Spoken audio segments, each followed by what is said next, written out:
So, Brian, we are 4 days removed from UFC 249. Mm-hmm. Dominick Cruz, yes, was on the losing end of a referee stoppage. Referee came in, stopped the fight. Yes, and he on fight night felt that stoppage was premature. Yes, felt that he wasn't given enough latitude. And we talked about this. Yes, we did. Right? We talked about this, and we talked about the responsibility that the referee has to protect the fighter. First and foremost, enforce the rules. Second, protect the fighter. Absolutely. And if you're not returning punches and you're taking abuse, whether or not you're the toughest guy in the world, it is not up to you to determine how the referee needs to enforce the rules and do his job and protect you. The referee's job is to make sure, win, lose, or draw, you return home to your family safe and sound. Yep. It's his obligation. So, best of his ability. So here we go, 4 days later. It has gone from disappointment to accusation, insinuation, with Dominick Cruz expressing that he felt the referee, Keith Peterson. Yeah. Yep. Smelled of alcohol and cigarettes. Yes. And that somehow that influenced, that's the insinuation that influenced this stoppage. Not getting pummeled and not responding to punches being thrown. But the referee smelling of alcohol and cigarettes. One can argue that if he was drunk and smoking, he might have let you continue. Right. He might have. Did our producer just laugh out loud? Yes, he did. By the way, our lovely, beautiful producer Portia couldn't help herself right there, and she just yelped. Because if I was drunk and smoked, I'd just be like, "Hey, this is good. Keep going. This is good stuff. Let's see what he does."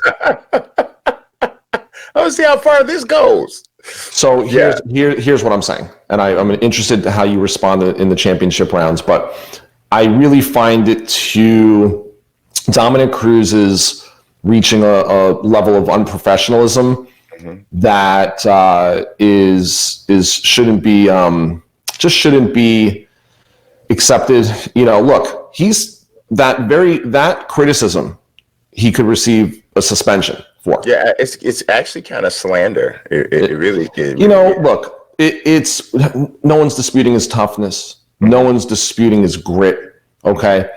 You know, the one thing about MMA, UFC is that you can get stopped, you can lose. It's forgiving. They bring you back. Yeah. Okay. But so, I mean, you know. But, you know, and I'm interested in your response, but look, I'll wrap it up like this. You lost. You might have felt you're on the bad side of a short, premature stoppage. But you got to let it go.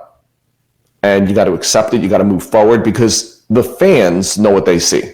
You know, the rest of the fighters know what they see. And I don't think many people have argued Dominick Cruz's position.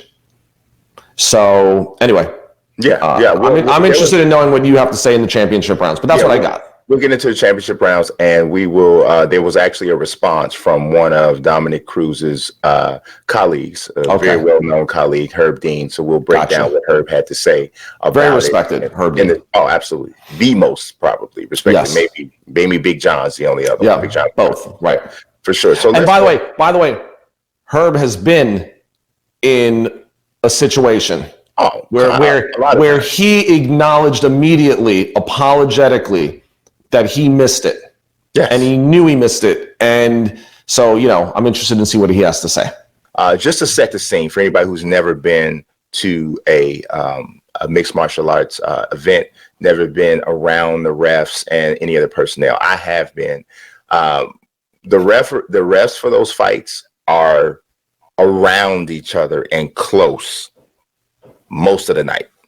right? They're there. They sit together. They're sitting right together. So they're up. They're sitting together, time, right? Front row, inside the. I mean, even when they get up, if there's a back area in most arenas that is specifically kind of for them. So even when they get up, they're either there or there, right? So they're around each other, right? So it's not like somebody just comes out the back and none of the refs have seen him all day. And Brian, just to add context to what you're saying, and not to jump in, but just to piggyback that, before every bout starts, the commission ends up having a meeting with all the officials. Yes. So they're all on top of each other, standing there in a meeting with the executive director, talking about the evening, going over assignments, who you have, what you have, just whatever the marching orders are. So they're all there. Yeah, and anyone who follows Herb on Twitter will see before every event, Herb tweets out his assignments. He says, "This is what I'm working tonight." Yeah. I'm just going to say this before I put his quote up. Herb is an absolute credit to the mixed martial arts and combat sports world. He is not only one of the best referees, if not arguably the best referee in mixed martial arts. He offers a certain presence that is really hard to quite define. All I know is that it's a positive in every way, even when he does something that you might not agree with. Right. So I'm going to put up the response he had to Dominick Cruz's insinuations, accusations, whatever kind of Asians you want to have. This is what he said. So he says, as far as the accusation, I didn't smell alcohol on Keith Peterson. Keith Peterson was around us all day. And I tell you this, if any of us suspect that someone's been drinking the day of a fight, there's no way that any official is going to let that pass. We are going to call someone out. This is a very serious job that we do. Now, second side of that is I excuse really anything that fighters say or do in the moment of a loss because people want to compete so bad. And to compete at this level, it takes more than anyone knows. I've had a fighter angry with me or push me in the moment, and I will walk away. And then when I see them later and they're on, everything is all right. So there's two parts to that, right? So first and foremost, he pretty much refutes Dominick Cruz's insinuations that Herb Dean was drinking, or that Keith Peterson had liquor on his breath or cigarettes, which I don't even know what the cigarette part means because I'm pretty sure. Well, maybe they just go together. Maybe you're just having a drink, smoking a cigarette, just hanging out. You're trying to paint a certain negative picture of somebody. Yes, that helps. Of course. But last I checked, you could probably smoke a cigarette and still properly referee a fight. So I don't know, but that's what I thought. But so he pretty much just throws that out, says that wasn't the case. And then he also talked about some of the things that Dominick Cruz said, like they're in the fight, and maybe some of the issues he may have had with Keith Peterson right there in the octagon. But here's the thing. I totally understand what Herb Dean is saying about what fighters say in the moment. So I would attribute that whole concept that he's saying to, or I would link it with what Tony Ferguson did with Justin Gaethje. It was in the moment. Justin Gaethje came over there to kind of hug him or whatever, congratulate him way too quickly for him right after a fight was over. And he pushed him. I did a whole break. You have a whole breakout video that we posted about it. We talked. I understand that because it was right in the moment. And then literally 2 to 3 minutes later, Tony Ferguson's calmed down and now he's Tony. And he's like, good fight, guy, whatever. His fight's over. The adrenaline has dropped a bit. It makes sense, right? But this is not that. This is Dominick carrying this on days after you took this L. And it really, to me, does not put him in a positive light at all. And Herb Dean did say something that I did include in the quotes that I must disagree with. He talks about how insightful Dominick Cruz always is as an announcer, and then even when he talks about the rules of mixed martial arts and the way it should be ref. I don't think Dominick Cruz is a horrible announcer, but I do think that I've always felt that sometimes he's got this tunnel vision, and he only thinks about the sport from a fighter standpoint. And he doesn't think about it from a viewer standpoint. He doesn't think about it from a referee standpoint. He doesn't think about it from any other standpoint than his own. And I understand that you are you're a fighter in an individual sport, but you can't be so selfish with your perspective to think that your point is the only one that matters. And I see this in so many other industries.